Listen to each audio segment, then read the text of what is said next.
आपको एक बहुत ही प्रसिद्ध दोहा पता होगा कि दुख में सुमिरन सब करे, सुख में करे न कोई। जो सुख में सुमिरन करे, दुख काहे को होय। बहुत बहुत प्रचलित दोहा है कि दुख में सभी भगवान को याद करते हैं, लेकिन सुख के समय भगवान को नहीं याद करते हैं।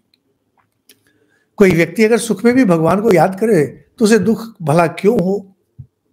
यहां जो बहुत महत्वपूर्ण बात है, हम लोग प्राय भूल जाते हैं, हमारे अंदर सुख प्रभु से आते हैं। हमारे अंदर जो अंतर्यामी है यहां से आते हैं, और अंतर्यामी और ऊपर में देखने वाले दोनों एक हैं। दूसरे धर्म में ऐसा नहीं होता है। यह केवल हम हिंदू लोग जानते हैं। जो ईश्वर हैं सब कुछ के नियंता, वे हमारे हृदय में भी वास करते हैं। हम ही लोग मानते हैं कि हर व्यक्ति दिव्य होता है, नारी हो पुरुष हो, जो भी हो दिव्य होता है, और जो ईश्वर बाहर है वही आपके अंदर भी है। और जो भी सुख है उन्हीं से आते हैं, और इसलिए आवश्यकता है कृतज्ञ होने की। क्यों?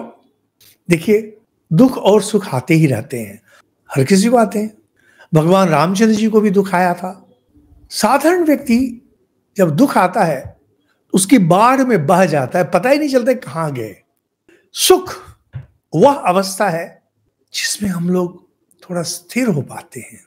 जब हम लोग स्थिर होते हैं, हम लोग चिंतन कर सकते हैं, मनन कर सकते हैं, हम लोग जीवन को आगे बढ़ा सकते हैं।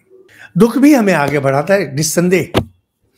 इसको लेकर के इतिहासकार जो हैं, इतिहास के बड़े बड़े पंडित, इन लोगों ने बहुत सुंदर सुंदर आर्टिकल्स लिखे हैं कि संसार में जो भी प्रगति हुई है, यह जब समाज में उथल पुथल था उस समय हुआ, या सुव्यवस्था, जब सुव्यवस्था समाज में रहती है उस समय समाज एक तरह से आगे बढ़ता है।